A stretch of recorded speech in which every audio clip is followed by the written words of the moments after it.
العلم هو النور الهادي والمفتاح لكل الخير من يرد الله به خيرا نحمده ونصلي على رسوله الكريم اما بعد۔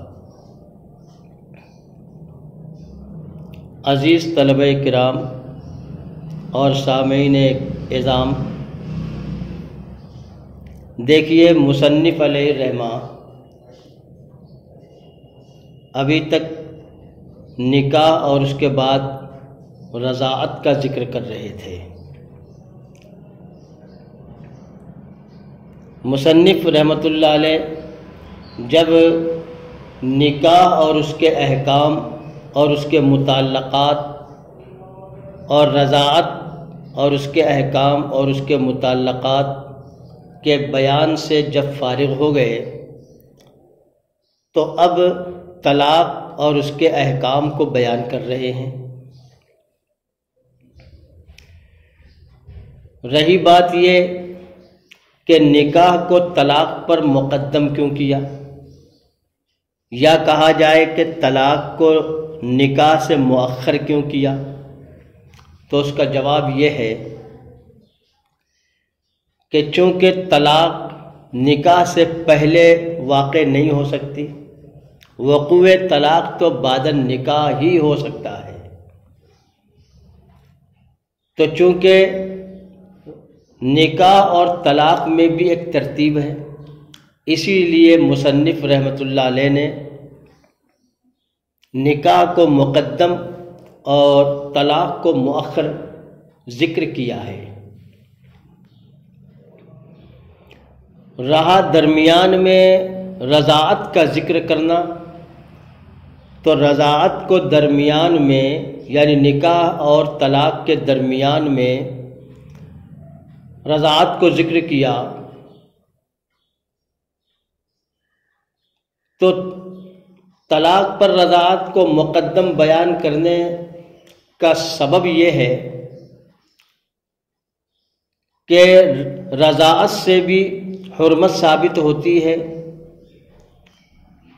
اور طلاق سے بھی حرمت ثابت ہوتی ہے، لیکن دونوں حرمتوں میں فرق ہے۔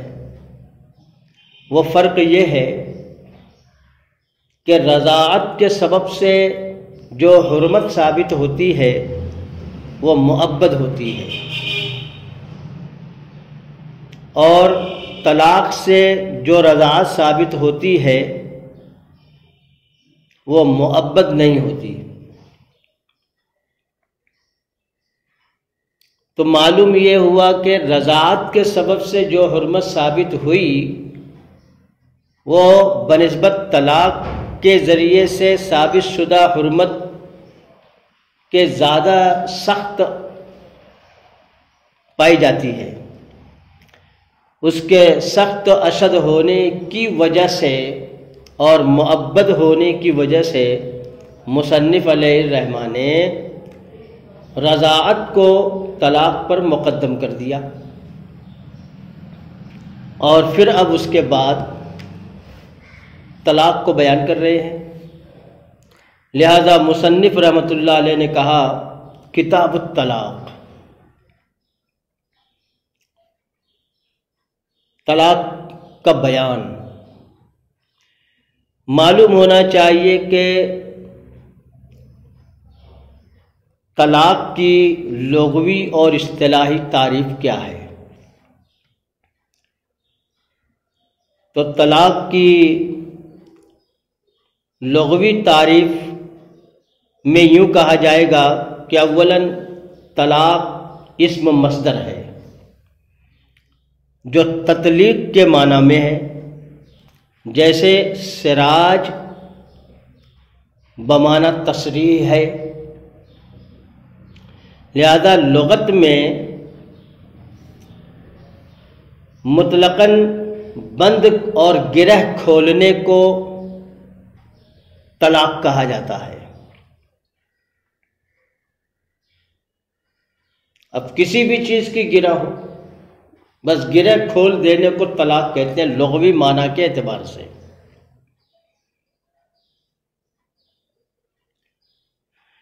اور اصطلاح شرع میں طلاق کی تعریف ہے کہ الطلاق هو رفع قید النکاح حالا او مآلا،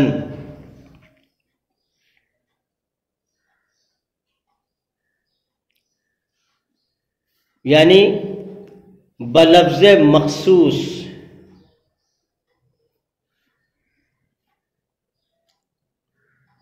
مخصوص الفاظ کے ساتھ رفع قید نکاح کو کہتے ہیں، یعنی قید نکاح کو ختم کرنا مخصوص الفاظ کے ذریعے سے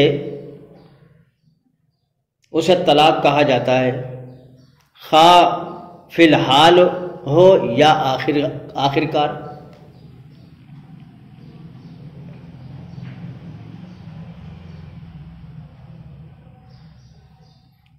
لہذا آگے مصنف علیہ رحمہ فرما رہے ہیں الطلاق علی ثلاثۃ اوجہ،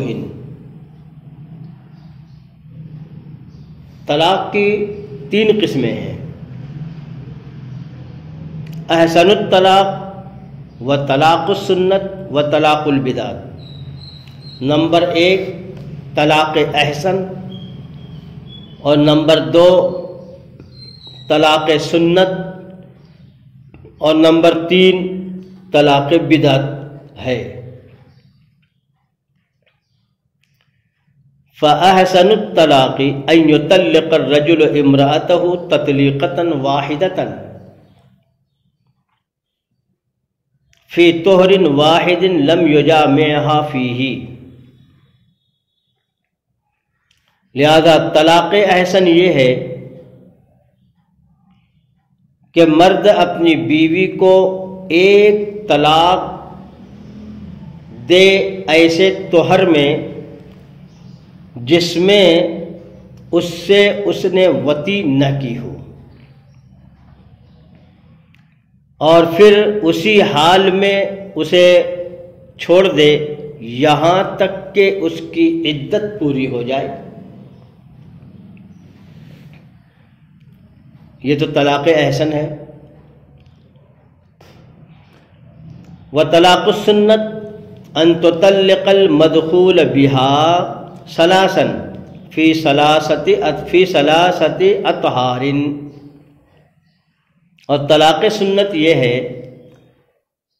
کہ مرد اپنی مدخول بہا بیوی کو طلاق دے 3 طلاقیں 3 طہروں میں۔ و طلاق البدعت، اور طلاق بدعت یہ ہے ان یطلقها ثلاثا بکلمۃ واحدۃ او ثلاثا فی طہر واحد، کہ مرد اپنی بیوی کو 3 طلاقیں دے دے ایک ہی لفظ میں، یا 3 طلاقیں دے دے ایک ہی طہر میں۔ فَإِذَا فَعَلَ ذَلِكَ وَقَعَ الطَّلَاقُ،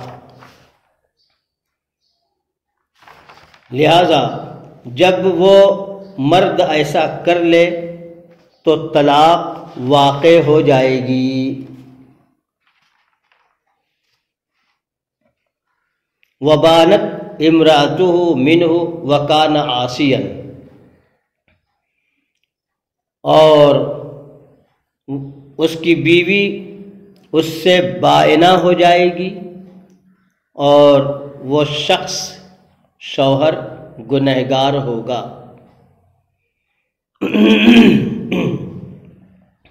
عزیز طلبہ کرام، مصنف رحمۃ اللہ علیہ یہاں سے اب طلاق اور اس کے احکامات اور اس کے متعلقات کو بیان کر رہے ہیں۔ لہذا سب سے پہلے یہ کہا کہ دیکھیے الطلاق علی ثلاثۃ اوجہ، طلاق کی 3 صورتیں ہیں، طلاق کی 3 قسمیں ہیں۔ یہ صاحب ہدایہ نے ترتیب بیان کی ہے کہ طلاق کی 3 قسمیں ہیں. ایک ہے طلاق احسن، اور دوسری ہے طلاق سنت، اور تیسری ہے طلاق بدعت. جبکہ احناف میں سے امام کرخی رحمۃ اللہ علیہ نے طلاق کی 2 ہی قسمیں بیان کی ہیں. نمبر 1 طلاق سنت اور نمبر 2 طلاق بدعت. اور چونکہ طلاق سنت کی 2 قسمیں ہو جاتی ہیں، ایک کو طلاق احسن اور دوسری کو طلاق سنت کہا جاتا ہے، اسی لیے صاحب ہدایہ نے طلاق کی 3 قسمیں بیان کر دیں. اسی کو صاحب قدوری نے اختیار کیا ہے اور کہا کہ طلاق کی 3 قسمیں ہیں.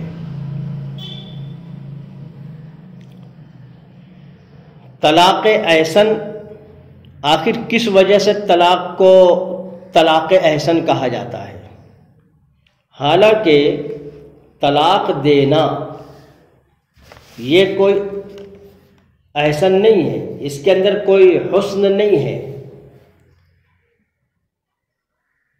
پھر بھی اس کو طلاق احسن کہا گیا ہے. تو اصل میں طلاق احسن جو کہا گیا ہے تو یہ چونکہ ابغض المباحات ہے، طلاق دینا مبغوض ترین کام ہے، اچھا کام نہیں ہے، ناپسندیدہ ہے، نہ کہ پسندیدہ.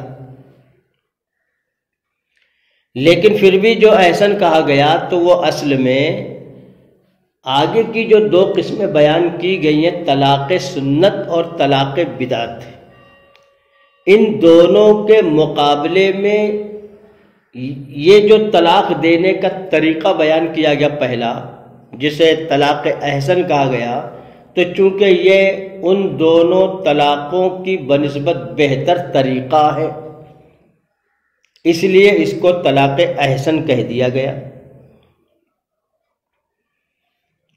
اور وہ طریقہ یہ ہے کہ امام قدوری فرما رہے ہیں فَأَحْسَنُ الطَّلَاقِ أَن يُطَلِّقَ الرَّجُلُ امْرَأَتَهُ تَطْلِيقَةً وَاحِدَةً فِي طُهْرٍ وَاحِدٍ لَمْ يُجَامِعْهَا فِيهِ، کہ مرد اپنی بیوی کو جب طلاق دینا چاہے تو طلاق احسن دے، یہ زیادہ بہتر ہے. اور طلاق احسن کہتے ہیں کہ جب مرد اپنی بیوی کو طلاق دے تو ایسے طہر میں طلاق دے جس طہر میں اس نے اپنی بیوی سے صحبت نہ کیا ہو، اپنی بیوی سے صحبت نہ کیا ہو، جس طہر میں، اس طہر میں ایک طلاق دے، اور پھر اسی حال پر اس کو چھوڑ دے یہاں تک کہ وہ طہر بھی گزر جائے، اس کے بعد کا طہر بھی گزر جائے، اس کے بعد کا بھی طہر گزر جائے. اور ہمارے نزدیک جو ہے تو طلاق کی عدت چونکہ حیض کے ذریعے ہے، لہٰذا جس طہر میں طلاق دیا ہے اس طہر کے بعد جب حیض آئے گا تو حیض کی عدت کا پہلا جو ہے تو حیض ہے، وہ گزر جانے کے بعد جب طہر آئے تو اس میں بھی طلاق نہ دے یہاں تک کہ دوسرا حیض آ کر گزر جائے، پھر اس کے بعد اسی حال پہ چھوڑ دے یہاں تک کہ تیسرا حیض بھی گزر جائے. تو گویا کہ وہ اس کی بیوی ایک طلاق سے مطلقہ ہو گئی.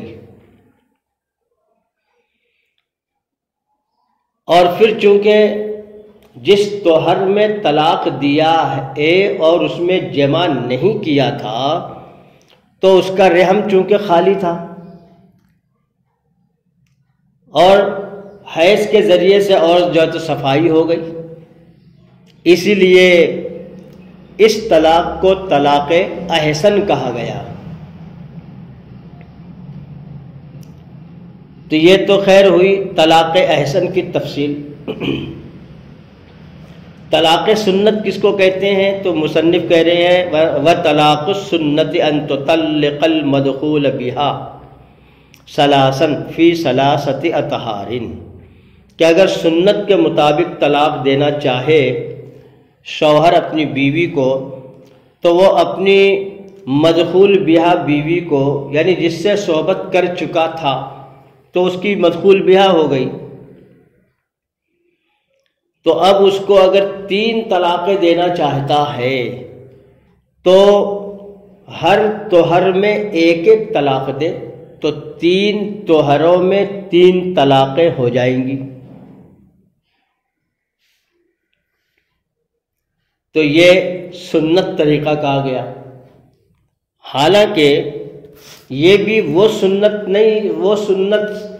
نہیں ہے جو سنت ہمارے اور آپ لوگوں کے ذہنوں میں بسا ہوا ہے کہ سنت کہتے ہیں نبی کریم صلی اللہ علیہ وسلم کے افعال اور آپ کے اقوال کو۔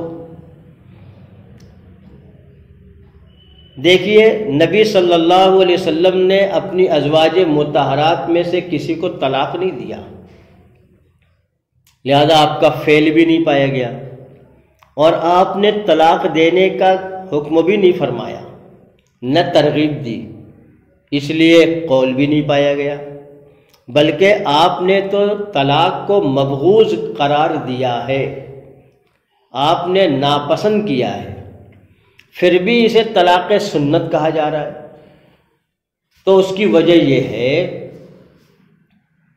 کہ حضرت عبداللہ ابن عمر رضی اللہ تعالی عنہ نے اپنی بیوی کو طلاق دے دیا تھا حالت حیض میں۔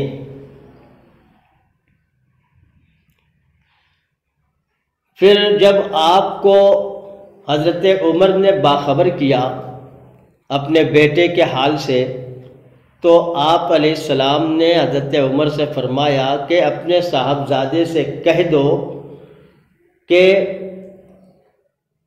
رجعت کر لے اور پھر طہر کا انتظار کرے۔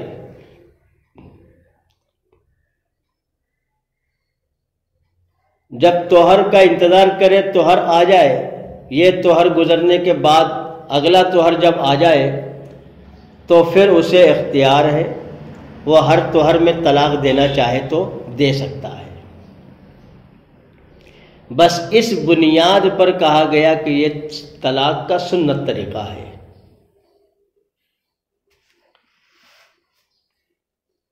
تیسری قسم کی طلاق کو بیان کیا مصنف رحمۃ اللہ علیہ نے کہ وہ طلاق البدعۃ،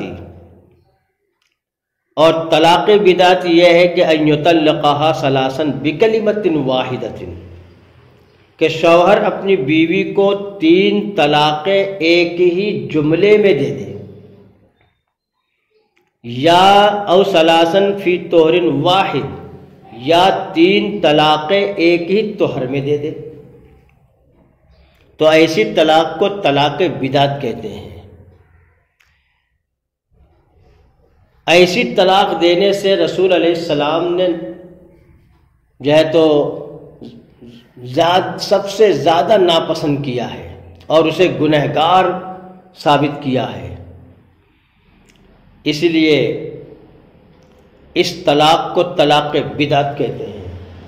اسی تیسری طلاق کو طلاق مغلظہ بھی کہتے ہیں، اسی تیسری طلاق کو شیطانی طلاق بھی کہتے ہیں۔ لہذا طلاق بدعت یہ ہے کہ 3 طہروں میں الگ الگ طہر میں ایک ایک طلاق نہیں دے رہا ہے، بلکہ ایک ہی طہر میں تینوں طلاق دے دیا۔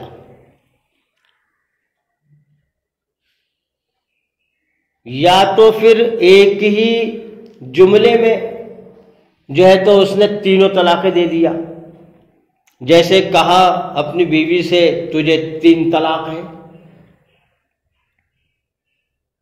تو یہ ایک جملہ ہے اور اس میں 3 کا عدد ذکر کیا، اس پر 3 طلاقیں پڑ گئی۔ ایسا کرنے سے طلاق تو واقع ہو گئی، لیکن ساتھ ہی وہ شوہر جو ہے تو گنہگار بھی ہوا، اللہ تعالیٰ کے نزدیک مبغوض ہوا، گنہگار ہوا۔ لہذا ہمیں چاہیے کہ ایسی طلاق بدعت سے بچیں اور پرہیز کریں۔ السلام عليكم، لا تنسوا الاعجاب بالفيديو والاشتراك في القناة تشجيعا لنا لنستمر بنشر المزيد إن شاء الله.